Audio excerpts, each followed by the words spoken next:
Bismillahirrahmanirrahim. Assalamualaikum warahmatullahi wabarakatuh.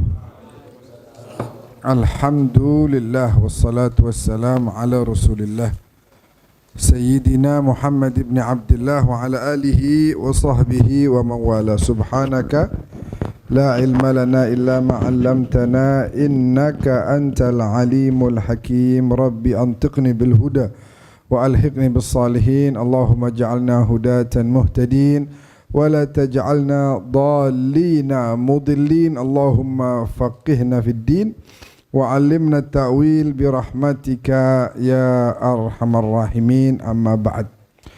Hadarat al habaib al kiram wal asatidzah al ajilla wal hudur al kurama,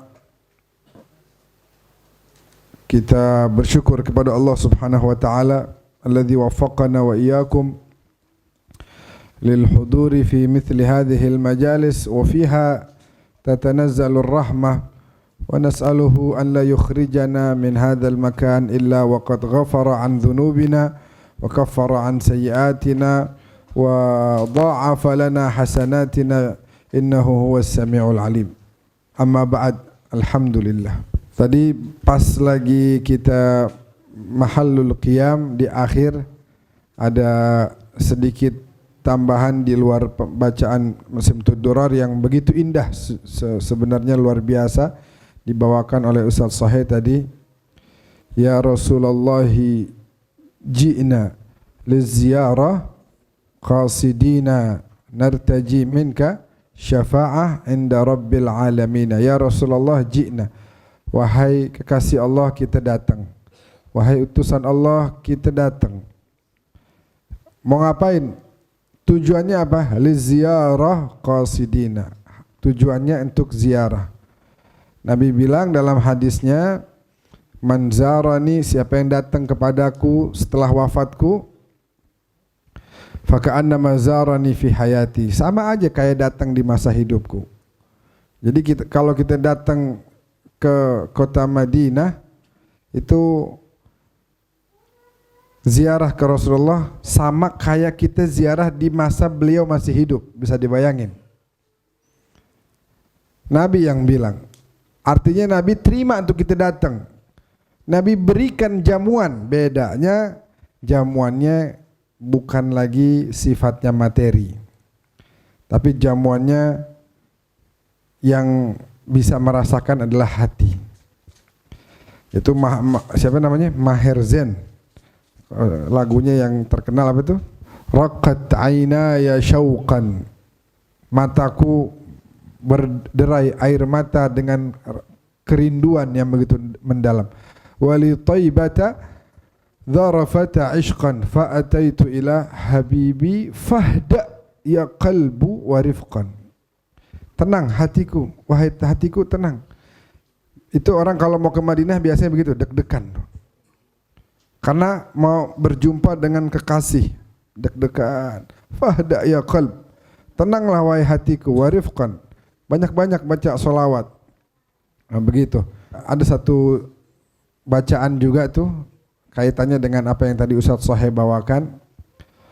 Ada bacaan qasidah yang ditulis oleh antara dua, anda lupa apa Habib Ali Habsyi atau Habib Muhammad bin Salim bin Hafidh. Waktu ziarah ke Madinah mereka tulis, ya Rasulullah, gimana? Galbi yuhibbak, fi fuadi lak alaqah gawiyah. Nanti di akhir-akhir ada tuh kaitannya sama yang tadi beliau baca. Di akhir-akhir gimana? Qad ataqasid ilaikum wa tarak lajlikum ashghaluhu dunyawiyah. Ya Rasulullah, qad ataqasid, telah datang dengan tujuan ingin berziarah kepadamu. Ilaikum wa tarak, ditinggalkan. Pada saat datang itu dia meninggalkan orang yang berziarah ke Nabi. Wa tarak li ajlikum ashghaluhu dunyawiyah, orang yang datang ke Madinah dia tinggalin urusan-urusan dunianya. Qad ataqasid ilaikum wa tarak li ajlikum untuk semata-mata ingin berziarah kepadamu wahai Nabi, ingin duduk bersamamu wahai Nabi. Wa tarak liajlikum ashghaluhu dunyawiyah, dia tinggalin urusan-urusan dunianya. Nah, kalau bisa bayangin kalau orang datang ke jauh-jauh ke Madinah, udah ninggalin kerjaan, udah capek perjalanan ribuan kilometer, udah gitu ngeluarin duit, kira-kira pulang Nabi bakal ngasih hadiah apa enggak kira-kira? Hah? Kira-kira Nabi itu orang yang paling pandai membalas budi. Kalau kita datang ke sana, ya jauh-jauh, terus masa nggak dijamu oleh Nabi? Pasti dijamu, tapi jamuannya non materi. Hanya hati yang bisa merasakan jamuan itu. Kita bisa duduk nanti di raudhah, yawma fir raudhah huwa al-yawmil abrak farhatul mu'min ziyarah nabiyah ya Rasulullah. Hari di raudhah, ya, itu hari yang paling barakah. Habib Muhammad almarhum bin Hussein al-Idrus nulis wasiat, anak-anaknya disuruh berangkat umrah. Nanti bulan November berangkat, kebetulan disuruhnya bareng sama Al-Fagir. Jadi nanti berangkat bareng Al-Fagir di bulan November. Disuruh datang ke Madinah, disuruh ngadep ke Rasulullah. Karena orang kalau cinta itu pasti demen kalau disuruh deket-deket. Kita cinta sama bini kita, demennya deket apa jauh? Deket pasti. Sayang sama anak-anak, maunya deket atau jauh? Deket. Makanya di antara syarat yang Al-Quran sebut kalau pengen dapat ampunan, walau annahum idzalamu anfusahum ja'uka. Syaratnya datang dulu ke Nabi. Kalau mereka udah ya banyak bikin dosa, menzalimi diri sendiri dengan terus mendorong-dorong dirinya menuju neraka dengan maksiat, dengan dosa, maka kalau pengen selamat, yang pertama abis udah selesai nih, udah kerjain banyak hal dosa maksiat, pengen dapat ampunan, langkah pertamanya kata Allah, ja'uka, datang kepadamu wahai Nabi. Nah, ahli tafsir mengatakan hayyan au mayyitan, hidup atau Nabi udah wafat, sama aja. Kan tadi Nabi udah bilang, yang datang kepada saya setelah wafat nggak ada bedanya, datang kayak masih saya hidup gitu, nggak ada bedanya.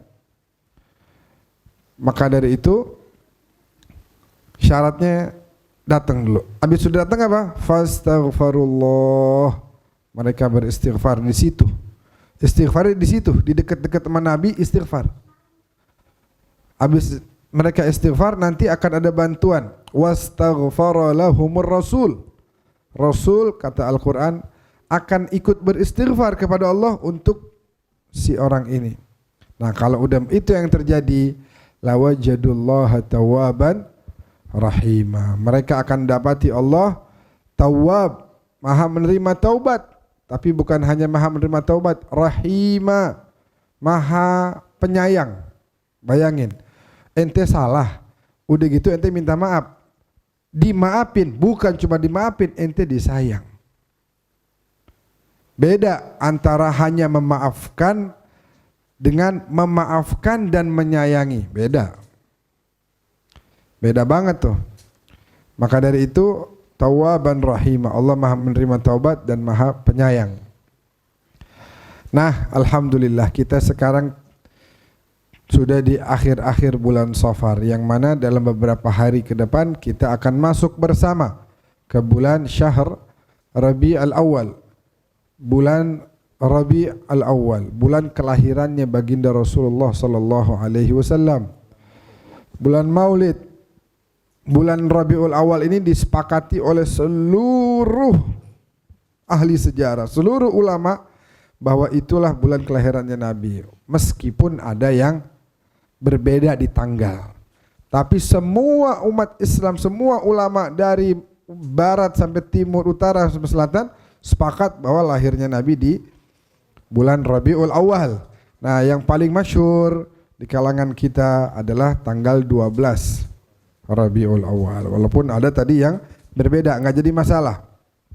Al-muhim ini bulan kudu kita sambut dengan sukacita. Bisa dibayangkan itu bulan di hari itu sekitar 1490 sekian tahun yang lalu itu Nabi lahir ke muka bumi, sajidan syakiran hamidan ka'annahul badru fi tamamih. Nabi lahir, seluruh penduduk surga Allah perintahkan turun ke muka bumi untuk menyambut kelahiran Nabi. Semuanya ikut menyambut. Kata Siti Aminah itu waktu saya melahirkan putra saya lihat tuh dengan cahayanya beliau nih, putra saya waktu lahir saya lihat tuh, yang jauh-jauh kelihatan. Kerajaan di Persia, di Roma, semua kelihatan semua. Dari indahnya cahaya yang keluar waktu itu.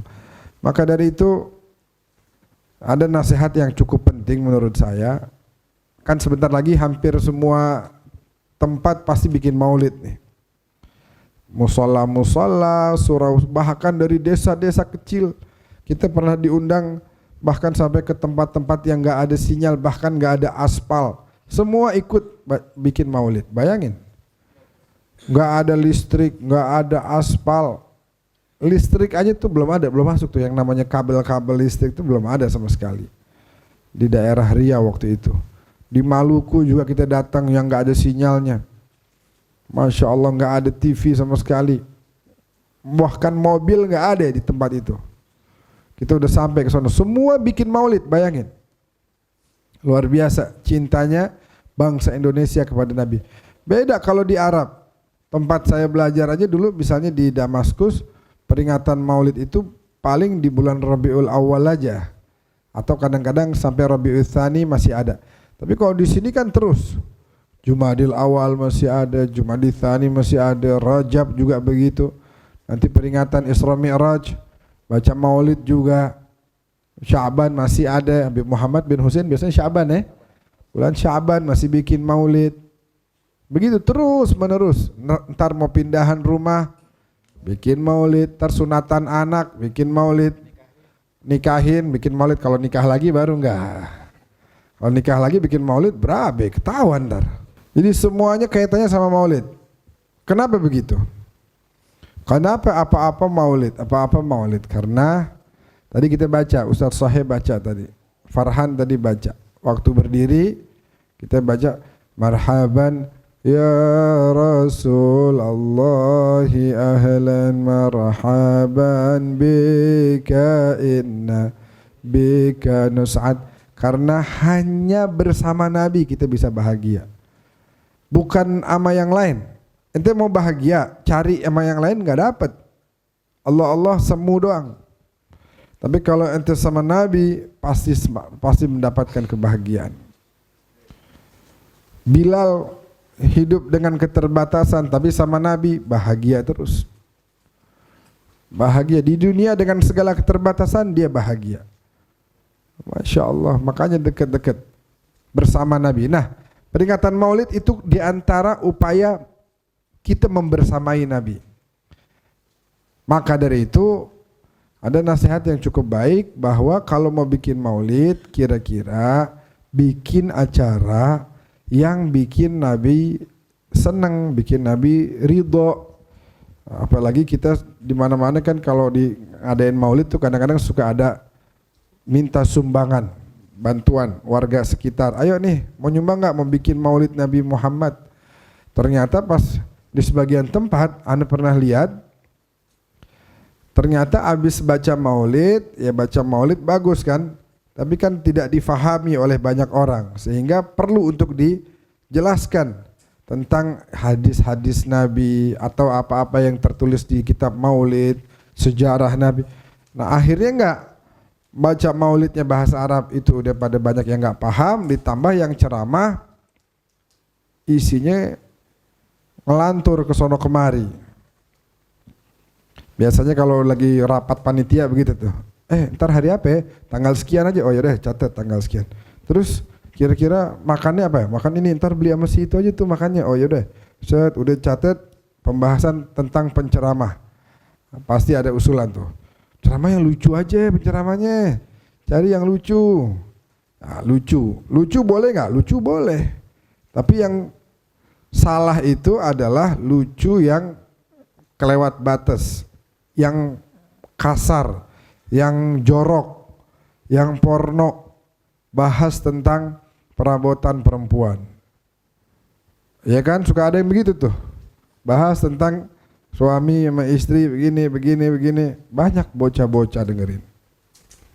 Akhirnya itu jadi pulang bukan jadi tambah kenal sama Nabi, akhirnya tahu tuh beberapa kosakata yang kurang tepat buat anak-anak kecil. Nah, yang tanggung jawab siapa? Panitia. Yang tanggung jawab panitia. Itu bisa masuk ke dalam kategori hadis Nabi. Siapa yang berbohong membawa nama Nabi, kan bohong berarti dia. Bilang kemana-mana mau bikin maulid Nabi. Pulang dari situ orang gak ada yang tambah kenal sama Nabi, gak ada. Cuma datang sholawatan, seru-seruan, tawa-tawa, ya. Yang diingat cuman itu lelucon-leluconnya aja. Nggak tambah semangat ibadahnya, nggak tambah rajin bacaan Qur'annya, nggak ada. Nah, yang tanggung jawab nanti panitia. Masuknya ke dalam hadis Nabi, siapa yang bohong dengan bawa-bawa nama saya, falyatabawwa maq'adahu minan nar. Siap-siap ya, tempatnya udah ada di neraka. Bohong bawa nama Nabi. Begitu, itu serem. Serem, bohong bawa nama Nabi. Ada sebagian tempat yang kayak begitu. Kalau lucu itu boleh. Lucu kadang-kadang kita suka dengar, lihat ada beberapa penceramah lucu, menyenangkan. Lucunya dalam koridor, ya, itu dalam rangka refresh aja. Tapi tetap ada ilmu yang disampaikan di situ. Ada pelajaran, ada amalan. Kalau Habib Muhammad biasanya selain menghibur orang pada senang, di maulid itu orang pada bahagia, ditambah ada bacaan amalan yang diajarkan. Nasihat-nasihatnya luar biasa indah. Apalagi biasanya makin bikin orang kenal dengan Nabi. Terus ada suka bait-bait syair yang bahasa Indonesia tuh. Biasanya beliau nulisnya tuh tengah malam. Tengah malam kata anaknya cerita naik ke atas jam 3 malam nulis sambil ngeliatin langit begitu. Apa yang itu diantaranya apa tuh? Orang-orang bilang aku orang yang alim, padahal aku hamba Allah yang zalim. Katanya begitu.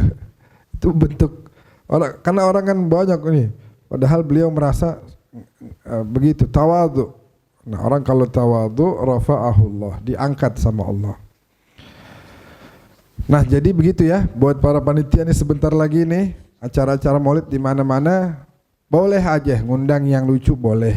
Yang bisa refresh, bikin seneng boleh. Tapi jangan yang ngomongnya jorok. Jangan yang ngomongnya kasar, jangan yang ngomongnya kotor, apalagi nih mau politik nih, mau pilpres, ntar bulan maulid jadi ajang kampanye, ntar jadi isinya ngata-ngatain calon yang dia nggak demen. Jangan, udah itu udah ada bagiannya. Orang mau politik udah ada tuh orang. Anda mau dengar politik bisa, Anda tinggal nonton di YouTube ada banyak atau baca berita. Anda mau hadir ke majelis maulid mau dengar tentang Rasulullah. Tolong para penceramah perdengarkan kepada kita tentang akhlaknya Nabi. Tolong para penceramah perdengarkan kepada kita sejarah baginda Nabi. Biar kita makin sayang lagi sama Nabi. Biar makin cinta lagi sama beliau. Itu yang harus kita lakukan ya.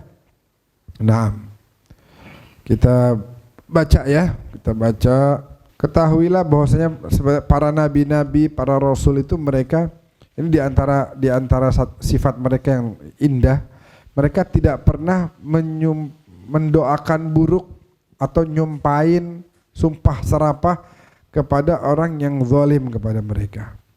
Kita sering dengar ceritanya gimana Nabi di Taif Bukan hanya dizalimin, tapi disakiti juga, tapi dihina juga, dicaci maki, sampai dibilang majnun, bisa dibayangin. Nabi yang seluruh para malaikat ini pasukannya beliau semuanya. Tinggal perintah doang. Tinggal perintah jadi semua. Itu dikatain sama orang majnun. Majnun apa artinya? Gila.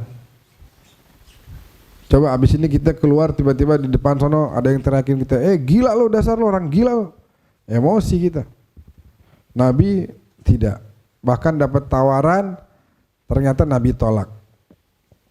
Udah deh biar kita hancurin aja nih orang-orang sini. Jangan, kata Nabi, jangan. Sampai-sampai waktu darahnya keluar itu Nabi tadahin begini pakai tangannya. Karena Allah tidak akan terima ketika kekasihnya ini darahnya sampai tumpah. Habis langsung tuh orang-orang. Dari rahmatnya Nabi ditahanin. Luar biasa kebaikannya kepada kita. Adapun Allah yaghar di sini. Alaihim an tuntahak hurmatahum. Allah enggak pengen, Allah ada rasa cintanya yang begitu dalam, enggak pengen ada kekasihnya ini dihinakan, disakiti. Ya, apalagi sampai darahnya tumpah, apalagi sampai, nah itu Allah tidak akan diam. Makanya jangankan para nabi, manusia biasa kita nih kalau disakitin, Allah nggak diam. Kata Allah, lebih baik ente hancurin Ka'bah, jangan sakitin hamba saya. Bayangin, lahadmul Ka'bah ahwanu indallah. Menghancurkan Ka'bah lebih ringan di sisi Allah dibanding engkau menyakiti saudaramu.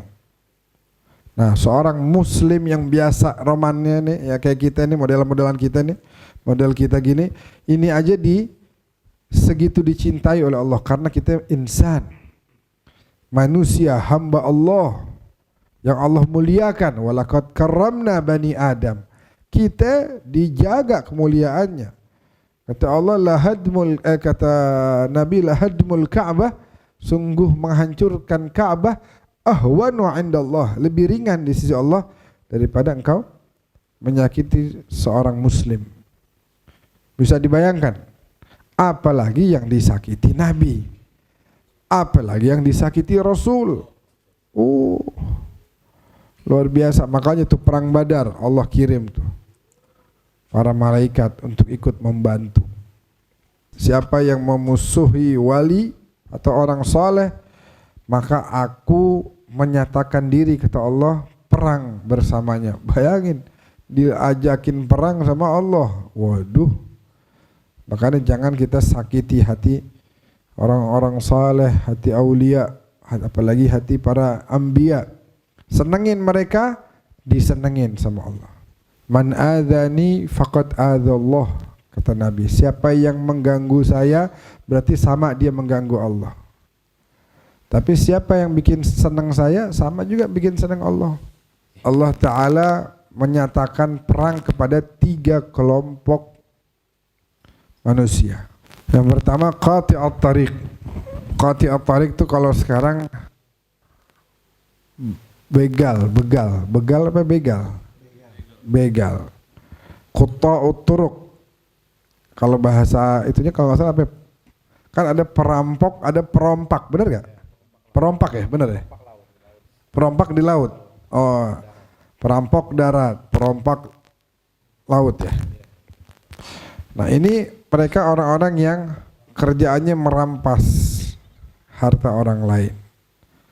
Kata Allah, Allah menyatakan perangnya kepada yang pertama qati'at tariq atau perampok, perompak tadi. Yang kedua akilur riba, yang makan riba.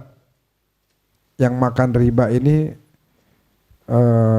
mereka menentang hukum Allah. Udah dibilangin ini berat, buat ente ini berat, beban, ini bukan solusi, dikerjain juga. Makin susah hidupnya.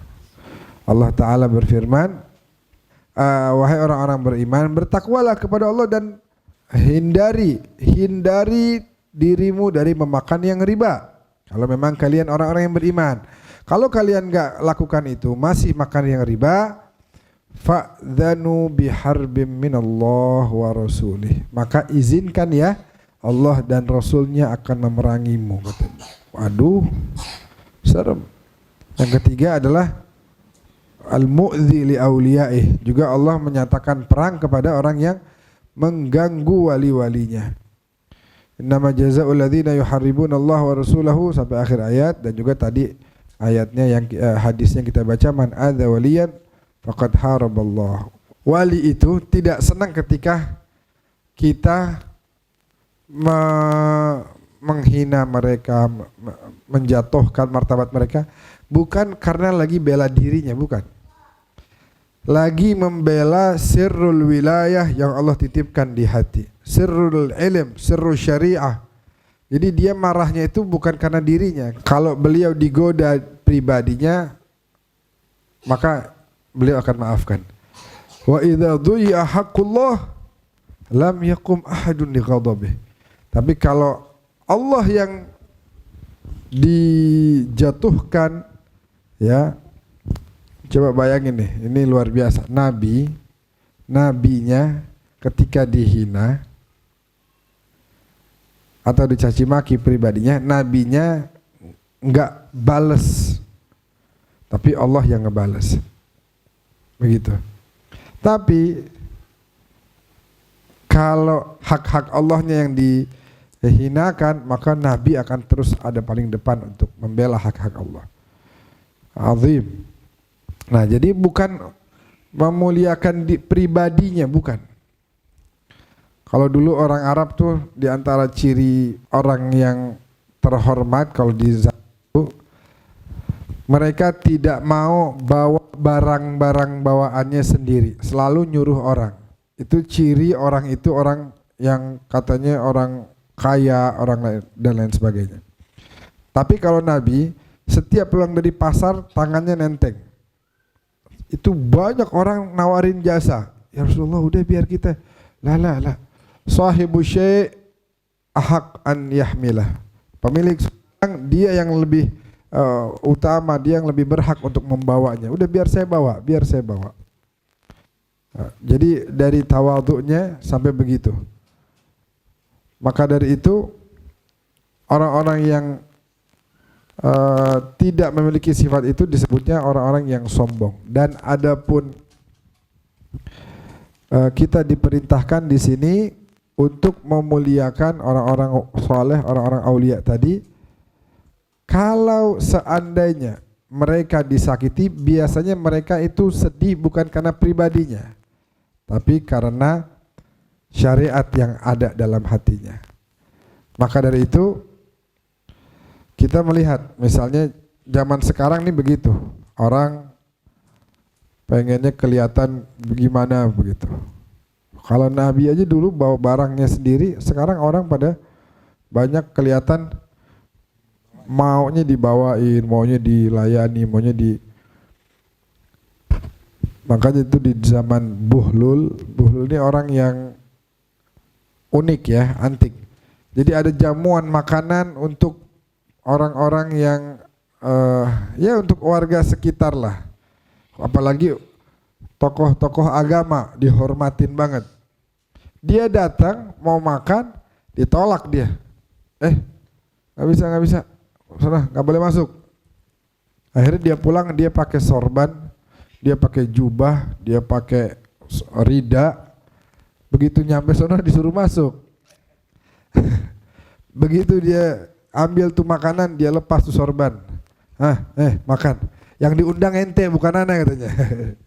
Sorbannya disuruh makan. Bukan ana yang diundang.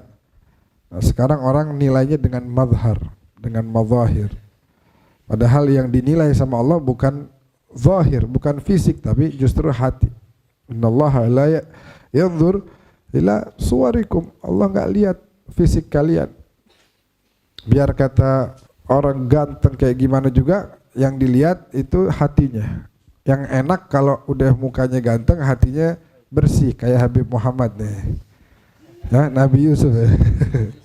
Wajah ganteng, hati bersih. Omongan sedikit seadanya kalau ngomong, pelan kalau ngomong. Anak abahnya Masya Allah. Jadi Buhlul begitu, datang ke walimah, yang dia suruh makan sorbannya. Ini lo makan nih makanan. Karena yang diundang bukan gua nih, lu nih yang diundang. Karena tadi gua mau masuk nggak boleh. Giliran pakai pakaian ini berarti ente yang diundang. Sa'ad bin Abi Waqqas pernah doain orang yang nyakitin beliau. Ada orang nyakitin beliau, itu orang disumpahin dengan beberapa sumpahan. Ketika Habib Idrus bin Umar Al-Habsyi ditanya, gimana nih? Kok Sa'ad bin Abi Waqqas nyumpahin orang yang salah, bukan diperlakukan dengan baik, kok malah disumpahin? Kata Habib Idrus bin Umar, itu waktu dia menyumpahin itu, dia bukan lagi bela dirinya, tapi lagi bela pangkat sahabat Nabi yang ada pada dirinya. Dia nggak pengen sahabat Nabi itu tercela. Dia nggak pengen sahabat Nabi dihinakan oleh orang. Makanya dia balas. Orang boleh nggak kita dizolimin terus kita balas zolim? Boleh nggak? Kalau kita dizolimi kita balas. Kalau dalam posisi yang setara itu masih diperbolehkan. Tapi kalau udah lewat daripada tingkat kezalimannya itu nggak boleh.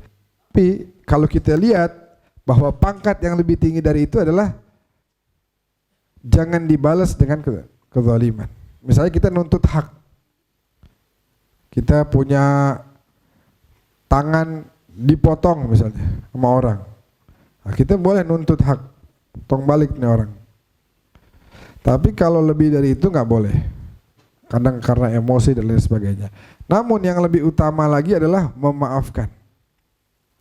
Makanya Sayyidina Ali Zainal Abidin itu dihina, dicaci maki di dalam Masjidil Haram waktu di dekat Ka'bah. Dia diam aja, dia bilang terima kasih banyak, jazakallah khair atas nasihat-nasihatnya. Ini anak mau balas budi nih. Malah dikasih duit tuh orang. Abdullah bin Abbas kalau dikasih tahu itu ada orang irtabakum, dia ribahin ente. Wah, Masya Allah, alhamdulillah, siapin kue, ini kue kirim ke rumahnya. Lah, ana bilang tuh orang ribahin ente, bukan muji-muji ente, dia ribahin ente. Wahai Abdullah bin Abbas. Iya, makanya ini kirim nih kue ke dia. Bilang terima kasih banyak. Dia udah ngasih pahala ke saya cuma bisa ngasih kue doang ke dia katanya. Dengan dia ribahin saya kan, dia lagi ngasih pahala buat saya. Atau dia lagi mau nanggung dosa saya, tuh dosanya dipindahin ke dia. Baik banget tuh orang. Masya Allah baik banget nih, saya mau balas budi kebaikan dia dengan ngasih kue. Begitu. Jadi positif terus, dihina dibalas dengan kebaikan. Sayyidina Ali Zainal Abidin sampai dalam qasidah Farazdak, kalau antum lihat di rumah-rumah para habaib tuh ada nasab-nasab. Ada nasab-nasab garis keturunan, itu di situ ada bait syairnya Farazdak.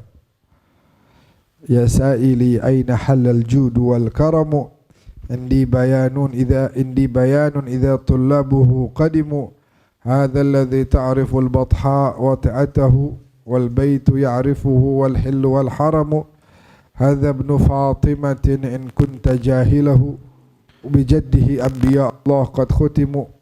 Panjang. Nah, ada di antaranya itu beliau ini ma qala la qattu illa fi tasyahudihi laula tasyahudu kanat lauhu na'amu. Enggak pernah bilang tidak.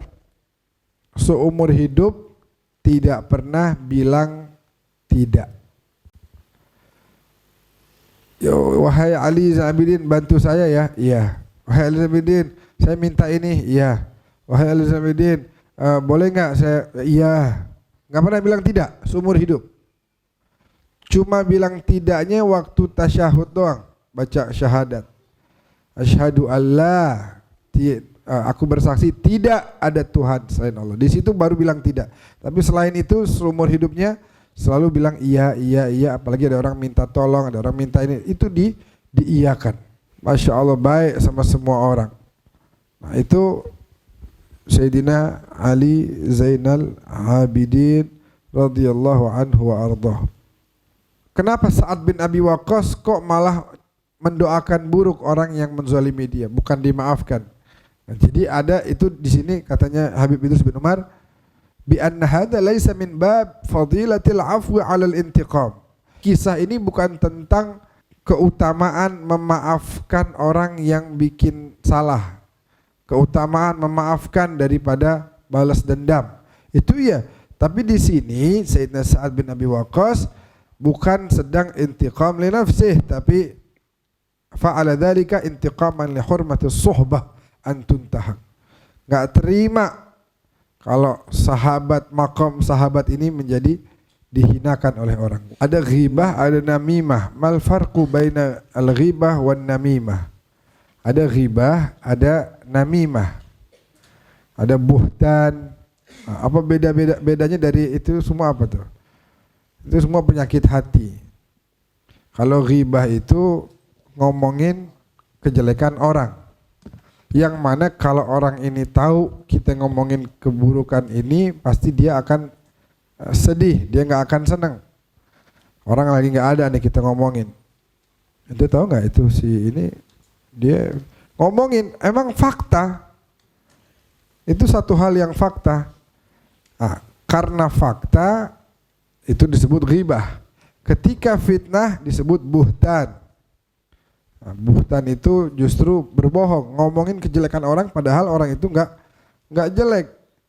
Gak berbuat keburukan itu, tapi difitnah, atau nama lainnya buhtan. Kalau ghibah ngomongin keburukan orang, yang orang ini kalau dengar pasti akan sedih, gitu ya. Adapun namimah itu dia naqlul kalam min tarafin ila akhar. Dia di tengah nih, ada orang di sini sama di sini, dia ngomong ke sini terus ngomong ke sini, tujuannya untuk adu domba, provokator. Nah, bukannya dia islah, ini berdua lagi ada masalah nih, makin ditajemin masalahnya. Atau nggak ada masalah, dia bikin masalah. Harusnya kan nggak. Fa aslihu baina akhawaykum. Damaikan kalau ada orang yang lagi berseteru. Itu ciri orang-orang beriman. Adapun ghibah tadi dosanya kita udah tahu semua. Ayuhibbu ahadukum ayyakula lahma akhihi maitan fakarihtumuh. Apa kalian mau makan daging bangkai saudara kalian sendiri?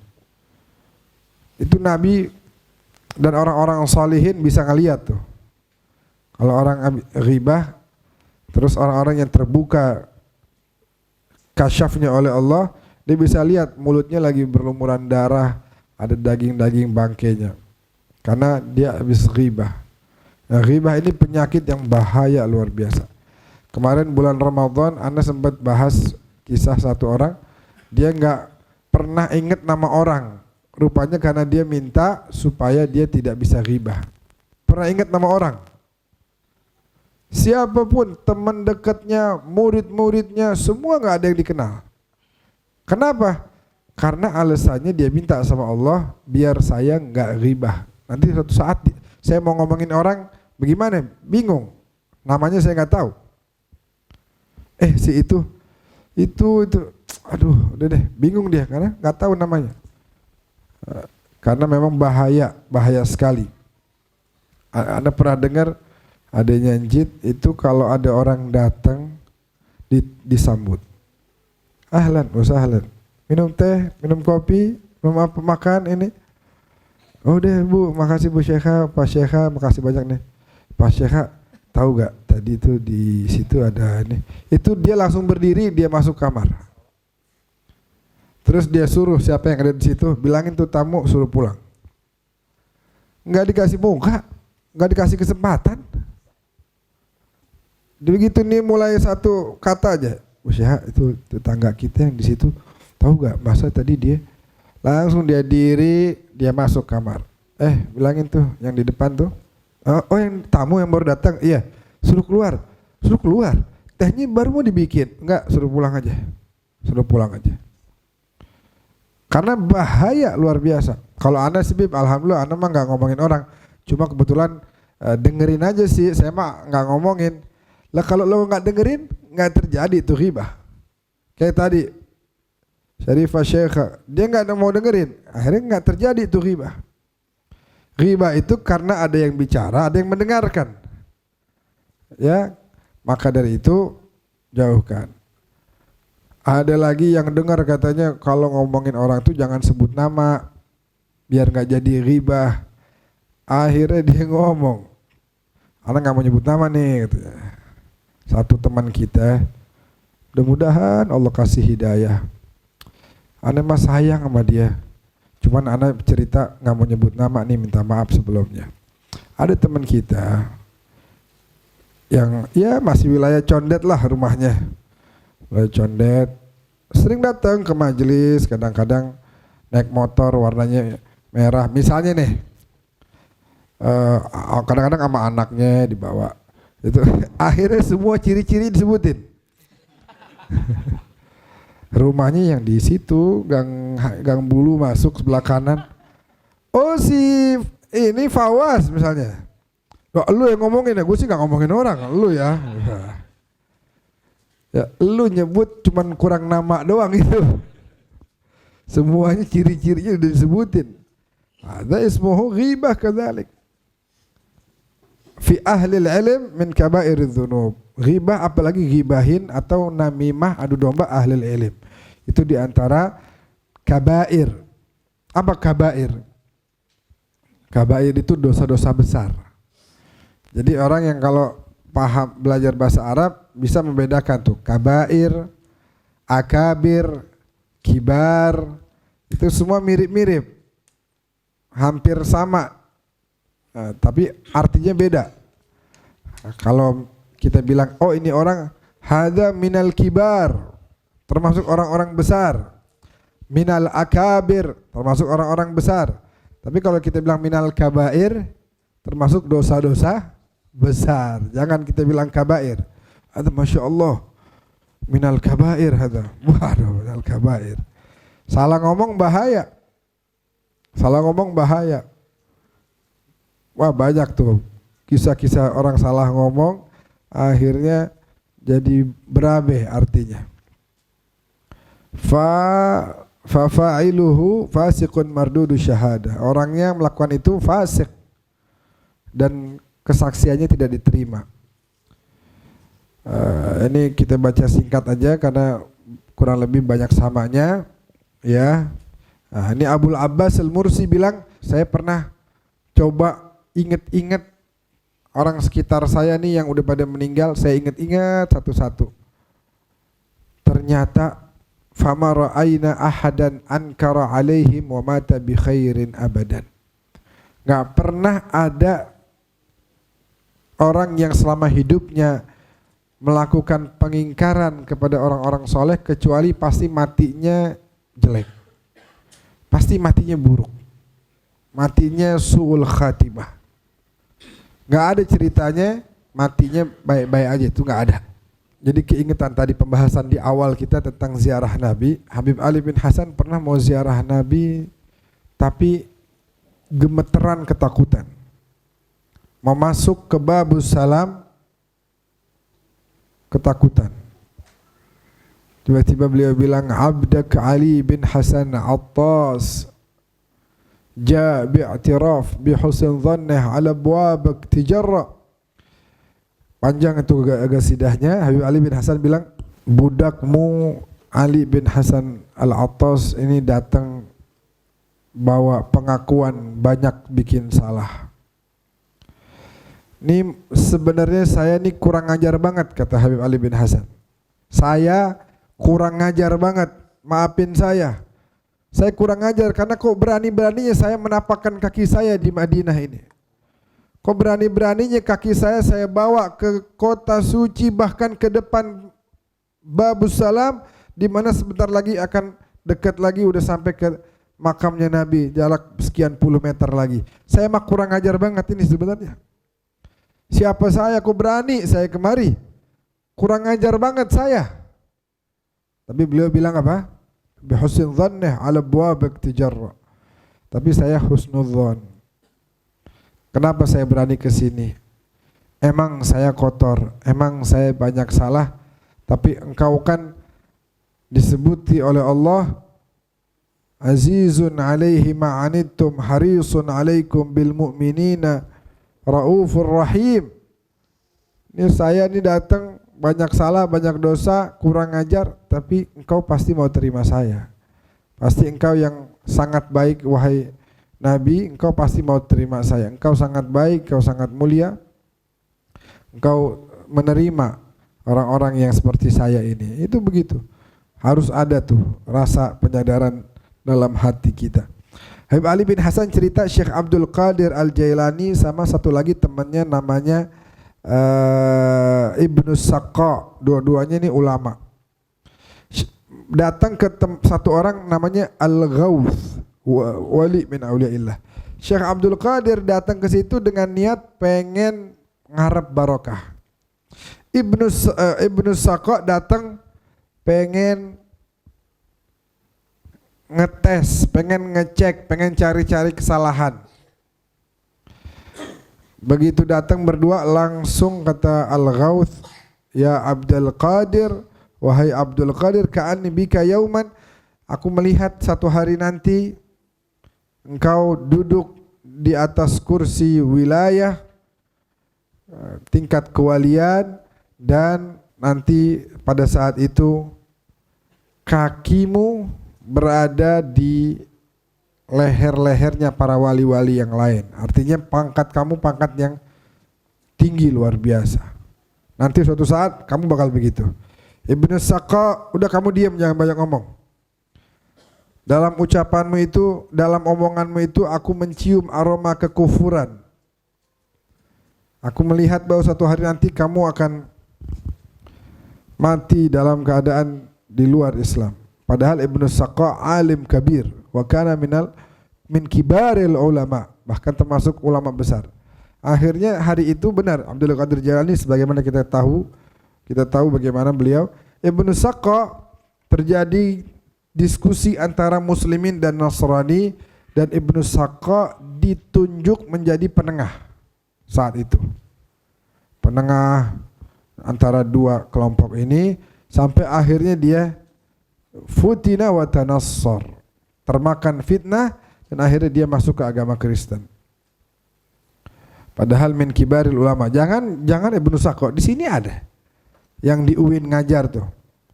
Siapa namanya? Jadi pendeta sekarang. Ada ya? Ada kan? Bukan hanya pengajar, dia tahu Al-Quran, dia hafal, dia tahu ayat-ayatnya, tafsir, bahasa Arabnya bagus. Nama anak-anaknya 3 tuh nama-nama Arab semua. Nama-nama tokoh-tokoh Arab semua. Nah, jadi ada tuh kayak begitu. Waktu itu Ibnu Saqqa ditanya, hal tadhkuru syai'an minal Qur'an, kamu masih ingat gak Al-Quran yang dulu kamu hafal? Dia bilang, la adhkur illa qawlahu ta'ala, saya gak ingat kecuali satu ayat doang. Qul tamatta' bi kufrika qalilan, katakan bersenang-senanglah dengan kekufuranmu ini dalam waktu yang sebentar, innaka min ashabin nar, karena abis kamu senang-senang kamu mati masuk neraka. Itu aja ayat yang saya ingat katanya. Waruya an Abi Yazid al-Bustami annahu qala fi haqqi tilmidhin lahu. Ini Abu Yazid al-Bustami juga azim ya. Abu Yazid al-Bustami pulang dari, kalau nggak salah, dari ibadah haji atau umrah ke Irak. Abu Yazid al-Bustami ini ulama yang top. Sampai-sampai orang itu hampir mengatakan Abu Yazid itu udah pangkatnya udah mendekati Nabi udah. Abu Yazid kesian sama nih orang-orang. Mereka memuliakan dia berlebihan. Abu Yazid khawatir di hatinya nanti ada dualisme antara cinta kepada Nabi dan kepada dirinya. Akhirnya dengan cara yang unik, di siang-siang bulan Ramadan dia keluar, dia siang-siang itu dia minum. Kata orang-orang, ya begini yang selama ini kita hormatin, ternyata udah cuekin aja dah, udah jauhin. Kata Abu Yazid, alhamdulillah. Akhirnya mereka nggak senang lagi sama saya. Akhirnya mereka selamat, menyelamatkan orang lain dengan cara begitu. Ini salah satu cara yang bisa dilakukan oleh orang-orang arifin ya. Tidak sembarang orang boleh melakukan. Jangan besok kita siang-siang Ramadan, romannya nih keluargaannya pada cinta mana, cia. Ya iya. Lu biar kata Badar kayak gimana namanya orang tua cinta. Biar enggak begini anak takutnya jadi fitnah. Anak minum aja di siang-siang. Emang lu males namanya. Malah ditinggal bininya. Ada satu muridnya yang selalu memusuhi Abu Yazid Al-Bustami. Berlebihan, kelewatan, kurang ngajar bahkan. Akhirnya udah nggak apa-apa, biarkan, tinggalkan dia. Udah biar dia bebas lah mau ngapain aja sekarang. Akhirnya nggak lama dari situ dia kelihatan kumpul sama orang-orang jahat. Habis gitu dia ketahuan mencuri. Habis gitu dipotong gara-gara perbuatan mencuri. Tanbih qala Ibnu Athaillah rahimahullah. Ibnu Athaillah ini kita tahu ya, As-Sakandari. Beliau ada menulis satu kitab tentang syarah qasidah yang ditulis oleh saya lupa. Biasa kita dengar qasidah ini di Damaskus dulu. Indah qasidahnya. Nah, qasidah ini disyarah oleh Ibn Athaillah jadi satu kitab. Di antaranya dimulai dengan Maladzatul aishi illa suhbatul fuqara Humus salatinu wassadatu wal umara. Tidak ada kenikmatan hidup kecuali berteman sama orang-orang fuqara. Nah, fuqara di sini diartikan oleh siapa namanya? Ibn Athaillah, bukan fuqara duit, bukan fuqara orang miskin, tapi fuqara yang di hatinya mutajarrid anil khalaik. Dia nggak punya, nggak ada memiliki apa-apa aja yang jadi makhluknya Allah nih, harta lah, rumah lah, nggak ada. Dia di hatinya cuma punya satu, yaitu Allah. Ayuhan nas, kata Al-Quran, antumul fuqara ilallah. Kalian orang-orang fakir kepada Allah. Kata Ibn Athaillah, gimana dong kalau ada orang yang dia musuhin wali-wali Allah tapi gak kualat? Gimana tuh? Ada orang yang musuhin wali-wali Allah tapi dia gak kualat. Nah, kata Ibn Athaillah, ini saya artikan satu persatu nih karena dalam betul ini. Dia dihukum lebih daripada hukuman yang kelihatan mata. Dan hukumannya itu adalah diantaranya hati yang menjadi keras. Ada orang hatinya keras, dibilangin gak mau, dikasih tahu ngelawan, disuruh ibadah caci maki orang yang nyuruh. Hatinya udah keras, nggak bisa terima nasihat apapun. Masuk mental langsung, mau masuk mental lagi. Qasawatul qalb wa jumudan fil ain, matanya itu udah jumud, udah kaku, udah nggak bisa ngelihat kebaikan, lihatnya buruk aja, ngelihat orang apa aja buruk. Ini baik tapi ini baik, enggak, dia itu buruk tuh dia.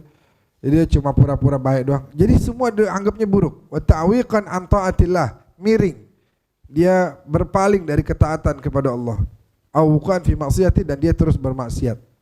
Terus bermaksiat. Ada pernah ketemu orang yang begitu?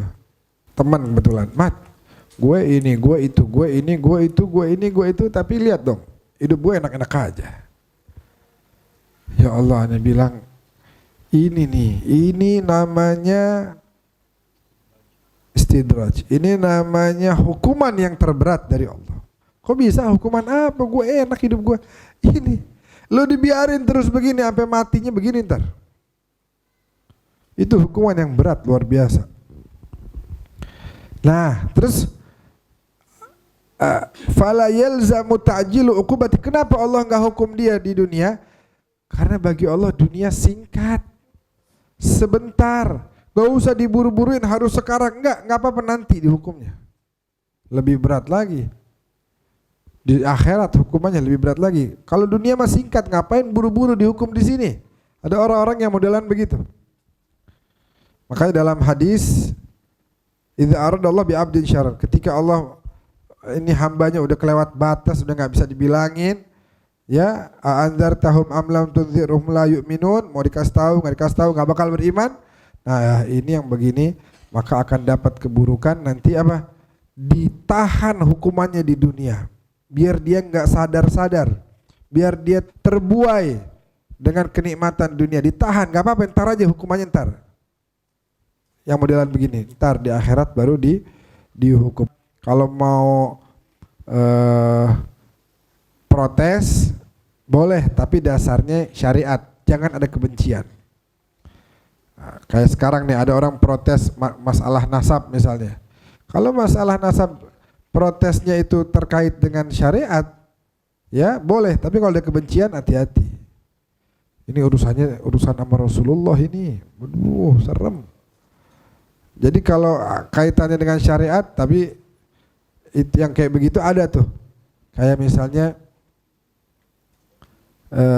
Ismail bin Ibrahim al-Jabarti, waktu dia i'tirad, waktu dia protes, itu benar-benar dia murni karena kecintaan kepada Allah. Syariat dilihat ada yang kurang tepat, dia coba berikan masukan begitu, ya, itu boleh.